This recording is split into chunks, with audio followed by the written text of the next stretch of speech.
Assalamualaikum warahmatullahi wabarakatuh. Selamat datang di konsultasi kesehatan Klinik Sunat 123 dengan saya Dr. Hendra, salah satu dokter sunat di Klinik Sunat 123. Pada kesempatan kali ini kita akan membahas terkait kenapa sunat harus dilakukan oleh tenaga profesional dokter. Kita sama-sama mengetahui bahwa sunat itu sudah dilakukan sejak zaman Nabi ya. Kalau di agama Islam itu sudah ada perintahnya dan mungkin juga secara kesehatan pun memiliki banyak manfaat. Misalkan untuk menghindari infeksi saluran kemih, kemudian mengurangi risiko kanker penis, mengurangi risiko infeksi menular seksual, dan lain-lain. Jadi dengan manfaat yang begitu besar, itu tentunya harus dilakukan oleh tenaga profesional yaitu dokter.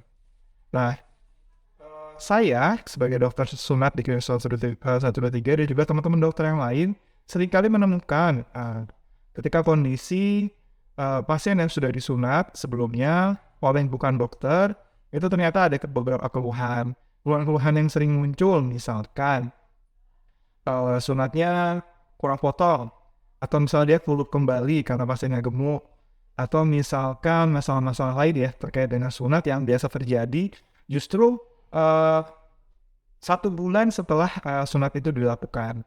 Nah, biasanya terjadi kapan tuh? Biasanya terjadinya pas musim sunat, pas libur anak sekolah.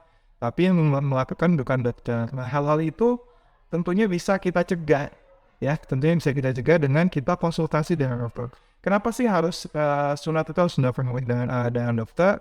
Yang pertama, ketika pasien itu mau sunat baik anak kecil maupun dewasa, tentunya dia bisa konsultasi terlebih dahulu dengan dokter. Jadi bertemu dulu dengan dokternya, dilihat dulu kondisi penisnya, apa metode yang terbaik yang bisa dilakukan untuk sunatnya, itu bisa dikonsultasikan dulu dengan dokter. Karena semua metode sunat itu pada dasarnya tergantung dari kondisi penisnya. Penis dengan kondisi pasien gemuk tentunya lebih tepat menggunakan metode gemuk. Kalau misalnya ada web penis misalnya harus melakukan insisi pada bagian web penisnya. Jadi kondisi-kondisi seperti itu tentunya bisa dikonsultasikan dulu kepada dokter dan ditentukan kira-kira metode seperti apa yang terbaik untuk dilakukan metode sunat. Itu yang pertama. Yang kedua, tentunya untuk peralatan-peralatan yang dilakukan oleh dokter itu sudah dilakukan sterilisasi dengan baik sesuai dengan SOP. Setiap klinik, setiap puskesmas, setiap rumah sakit pasti punya SOP yang sudah diawasi.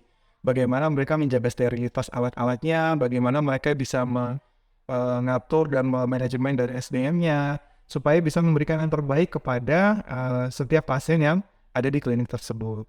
Jadi dengan alat yang steril itu tentunya kelebihan yang ketiga adalah penyembuhannya bisa lebih cepat. Kenapa bisa lebih cepat? Karena risiko infeksi ketika tindakan sunat pun menjadi lebih kecil. Nah, kalau misalnya risiko infeksinya lebih kecil, tentunya penyembuhan bisa lebih cepat. Yang keempat, tentunya nanti jika terjadi hal-hal yang tidak diinginkan, misalnya ada perdarahan ketika proses sunat ataupun setelah sunat, atau misalkan ada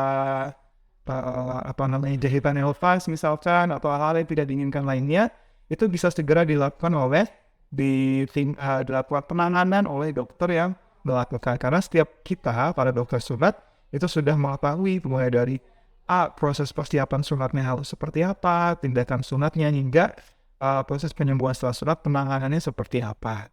Nah, jadi diharapkan dengan seperti ini ketika para orang tua sadar bahwa sunat itu adalah suatu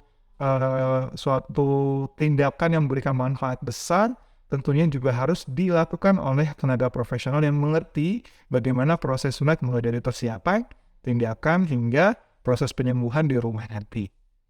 Jika ada yang ingin ditanyakan, bisa langsung bertanya di kolom komentar. Demikian dari saya, Dr. Hendra. Terima kasih. Assalamualaikum warahmatullahi wabarakatuh.